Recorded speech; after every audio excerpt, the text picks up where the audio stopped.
The Shepherd and the Shrink would like to thank Sean Murphy for his generous donation and thank all of our patrons who make the Shepherd and Shrink podcast possible. If you'd like to get involved, you can search Shepherd and Shrink at patreon.com. You can get involved for as little as $1 a month, and we have different tiers, levels that you can get in on our private Facebook group, which is a great place to be. You can get some cool swag and exclusive content. So thanks to the patrons, thanks to Sean Murphy, and you can get involved with us at patreon.com. Enjoy the episode. Welcome today. My name is Dr. Matt Hook, and I am the Shepherd. And I'm Dr. Marty Fletcher, and I am the Shrink. Good morning, Matt. Good morning, Marty. I'm in my office today. I had to do a session, and new technology too, so you'll have to forgive that. I have an iPad now, not my computer. Right. And you're a first level responder, really, with mental health, aren't you? I'm an essential worker, so I'm doing some sessions here and then others, depending on the comfort level and the needs, the necessity. Yeah. So today, we're what, like 6 weeks into COVID lockdown? Yeah. How you doing, man? I'm doing better this week. I really am. But it's been a lot of frustration for me over the last few weeks, mostly with myself, sometimes with my wife, sometimes with situations, sometimes with the government and the authorities and with the virus. And sometimes I'm frustrated like that. Okay. Although I really haven't taken it out emotionally on God. But you're feeling it. And it's all over the place. I mean, this is a great topic right now because I'm seeing it. And I'm hearing it. I'm seeing it in social media, definitely. I'm seeing it aimed at the politicians, at the situation, family members. So this is a great topic right now. Yeah. It's wild going on a couple walks. And even though you're plenty far from people, a lot of people who were saying hello 3 or 4 weeks ago seem to be walking on by like they're weary of this. There is we think of social distancing as just as the physical distance. There's a psychological social distancing that you're seeing, and I'm seeing it too. People are looking down and not making eye contact. They're moving away from each other. We've been practicing that for at least 6 weeks now, and I'm seeing that it's having an effect. And also some aggression is going towards people for minor things like disagreements or something. Or opinions. So let's talk about that. You tell me though, tell me, because you and I did go on a walk yesterday. We had a chance to talk a little bit about this. And you make a distinction, and there is one, but what's a distinction you make, frustration versus anger? What's the distinction for you? Well, I think they're really similar. I think that they may be different stop points on a spectrum, on a continuum, but, one of the things that I read in the Boundaries book by Cloud and Townsend 25 years ago was God gives us our emotions for signals for us to know how to respond or what to act for. And what's wild is we take these emotions, which are the most unstable part of who we are, and we base 80% of our decisions on our emotions. We base 80% of our reactions and our actions and our conversation on our emotions. And we're not supposed to do that, but we're not supposed to ignore our emotions either. And for me, frustration and anger are different signals, even though they're maybe on the same continuum. For example, anger, it's been said, means that something is wrong and you need to confront it. And that anger gives you enough courage to confront it. Frustration means something else. And I really had to dig into it. And, there's so much that can trigger our frustration. Our relationships can trigger our frustration. Our marriages can really trigger frustration when you spend that much time with people, especially nowadays. Sometimes I know I've probably been frustrated when I've said to myself, okay, this time I'm not going to give in. This time I'm not going to give in to whatever that thing is. And I fight it, and then I get in. And then I get frustrated with myself. I realized I was getting frustrated with myself from saying yes to too many things and not letting my yes be yes or my no be no and being okay with that. And because I care about people's feelings, there it is again, I want to say yes to everybody and everything, even if I don't 100% mean it, which once my eyes were open to that, I realized that's not right. If I'm going to like somebody, if they're going to like me when I say yes, they need to also like me when I need to say no. Well, how about this? If someone is going to manipulate you, do you want them to like you? That's a good. I don't even want them to like me. It might be better for me if they don't like me, if that's the terms of the relationship. Let me go back to something that you said that I think is really interesting. You made the point that anger arises when something's wrong. And that's true. It also arises when we perceive that something's wrong. Okay. There's a real big difference in that. And the media, by and large, are masterful at manipulating people so that they perceive that something is wrong, even when there isn't something wrong. Wow. That's incredible. And especially the media then showing clips on social media. And then with the comments feature, it just becomes truthbait, like they say. It becomes a neutral comment can turn into something so vile. Oh, yes. And that's those emotions. And then you said something else that I think is very interesting too, which is this. You said that emotions are the least stable. Okay. Now here's what I'm seeing here.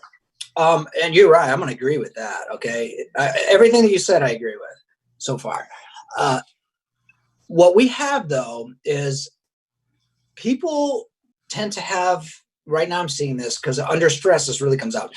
What we call a narcissistic way of knowing. And a narcissistic epistemology, which means this. I feel like this is wrong because I'm angry or scared. Okay. I feel like so therefore it's true.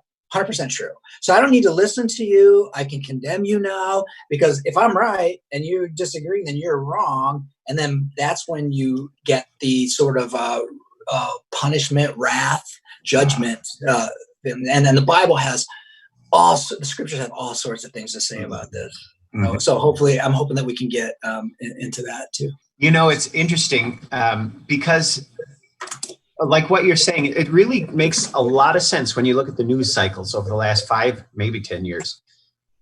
If I get incensed over something, if I get offended over something, that in and of itself is justification to become angry, to lash out, to become massively defensive. And that sense of anger not just fuels my emotions against it, legitimate or not. That's one of the things you said. And how much in your practice do you need to spend helping other people distinguish between what's legitimate anger and what maybe is anger is anger, but not directed at something that you would say would be legitimate or the truth? I have to deal with anger all the time. Okay. And just like Christ dealt with anger all the time. I'm going to get into what I mean by that too. Like he had a lot to say about anger and he demonstrated how to do it the right way. Because here's what's happening. I'm dealing, like I've told you before, with the aftermath of the horrible things that people do to each other. That's really where most of this comes from. Occasionally you'll have, but it'll be something abusive, neglect. Those are the big ones. Alcoholism, affairs, cruelty, and so how much of those things, sorry, I got to jump in. How much of those things that you're dealing with are people's coping mechanisms that they think are going to work, but they really don't? Well, anger when it's working right. Anger when it's working right is there for brief periods so we can defend ourselves to an actual threat.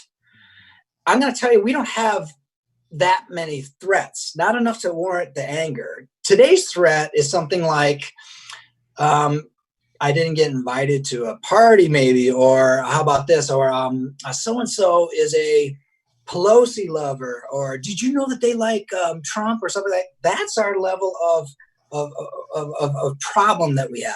Right. That we have now. Anger, when it persists, becomes resentment. So I made like a little list about why, because I'm going to tell you what I've seen, and you tell me if you agree with this. Mm-hmm. When I read the Bible, I kind of, with when I was transformed by it, when I said, this is it, man, this is like, and it was like, I was all into it. I was not going to try to put my interpretation that I just want to really understand this. I'm going to struggle with it. Right. I didn't see a whole lot good about anger. I saw a whole bunch warning us about it. It doesn't say don't do it, but we're to be careful. So the three things I think that, how it interferes with the Christian path and the Holy Spirit and the feelings, those good feelings that God wants us to have when we're in relationship with him, is one, anger can absolutely interfere with forgiveness. Okay. It also prevents compassion. It's very hard to have compassion unless it's a sort of thing like where, well, no, even then I'm not angry. If I can see your anger and say, I've done that before, I've been overly tired, I've snapped at people, I'm still not angry when I do that. I don't know how anger and compassion in the moment can exist together.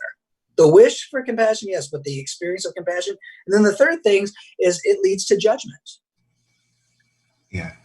What do you think about those? Now, and you know that if you're judging, not forgiving, and lacking in compassion, that's not from God. That's ugly with a capital U, ugly. And usually, I can't help but think about how many of us try to get, or we get squeezed into that box, being uncompassionate, of not imagining forgiving someone because we think that's somehow going to let them off the hook for where they're coming from, and the judgmentalism that fuels all of it. Okay, really powerful. Yeah, let them off the hook means I won't get to punish them or see them punished. Yeah. Or I'm agreeing with their actions. I'm endorsing it, right? Yeah. I remember struggling with that early on. Is that and learning that forgiveness isn't an endorsement of the behavior. That's the first thing that helped me. Well, another thing that helped me was this: I've truly never seen anybody get away with anything, including me. I've paid for everything I've done. Yeah. In some way. And sometimes the bigger the transgression, the longer I pay. The more damage I did in moments of anger, the longer I've seen the fruit,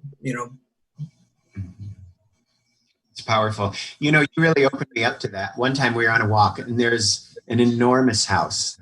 And I was like, imagine being able to live in that house. And you said, it's nice, but that house cost the person that built it something. There were sacrifices that were made, or to be able to afford that. Now, those sacrifices could be good sacrifices. They could be bad sacrifices toward their family or toward job or other things that got put on a low priority. Just that nobody gets away with anything. Yeah, that's right. That's just the law. I mean, a lot of people think, oh, God just punishes you when you do things he doesn't like. Well, the things that God dislikes are the things that are bad for us. And he's preventing us in the same way as like, hey, don't walk over that cliff. It's too high. You'll get hurt. It's not like he's, it's all for the good. God's good all the time. So if he's saying not to do something, it's because there's a lot of danger around it. So when you talk about sacrificing, like, let's go back to what you said earlier. You were getting overly tired and frustrated because you had lots of asks for you. So you had to make a determination on what you said sacrifice. What's a good sacrifice and what's not sacrifice? If you lower your value or priority, let's not say value, but I guess it's value in the moment, okay? And say, my physical health, my peace, my rest is less than that person's request, then you'll soon find out if it's a good sacrifice or not. Because I think the good sacrifices bear good fruit. I think that the bad sacrifices we pay for. Okay, and I'll say a little bit more about that. So, for instance, let's just look at substance use. Okay, because we get in trouble with like drugs and food and sex, because those are very reinforcing things, right? So yes. Let's just take substance use.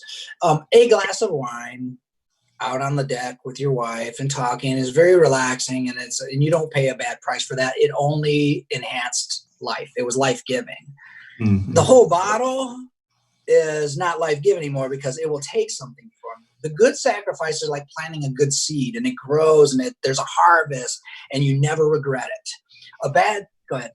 I was just going to say, is it a sacrifice to only have one glass when the whole bottle is sitting there?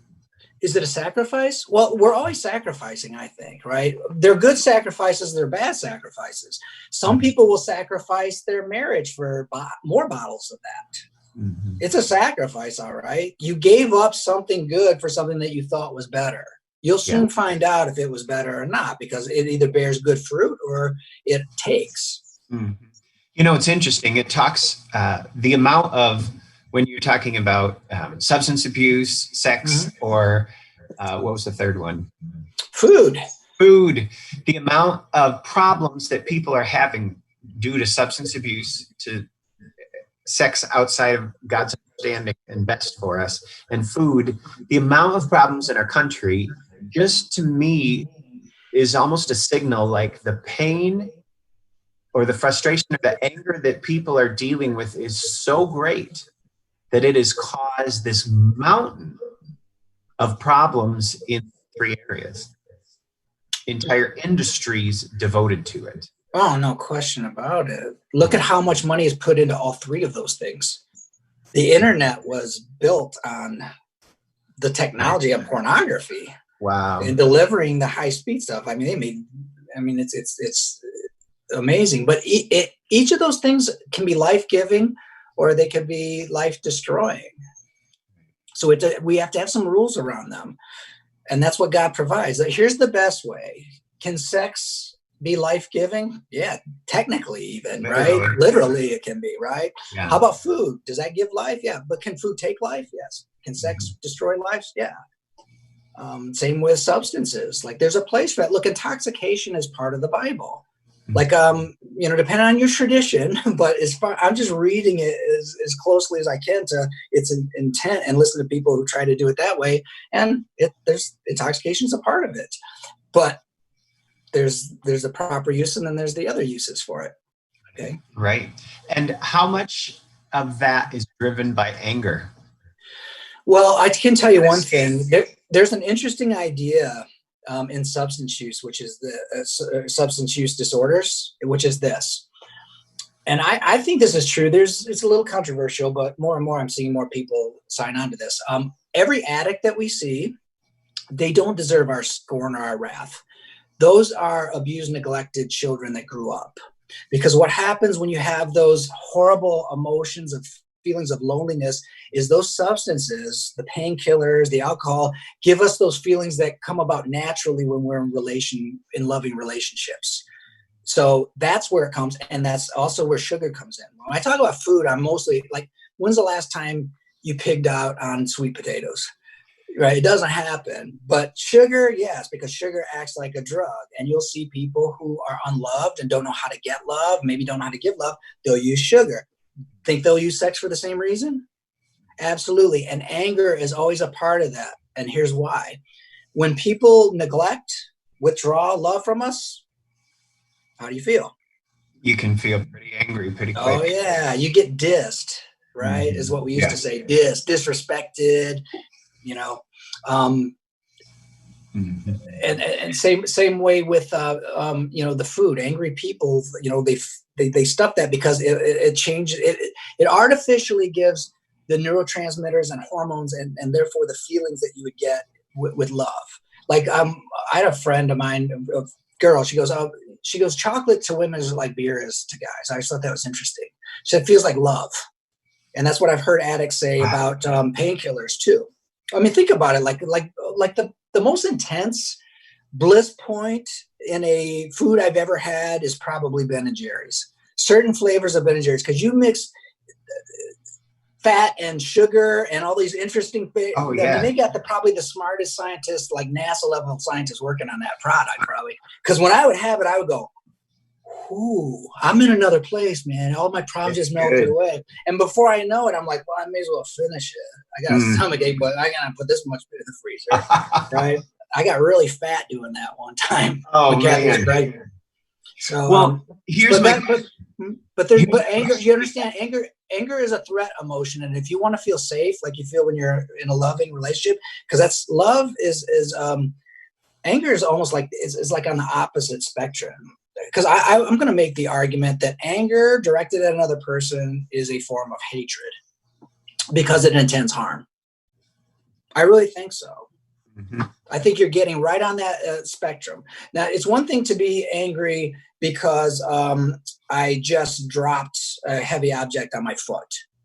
Okay, that's not directed at a human being. What it says in the scriptures is to be angry at your brother without a cause.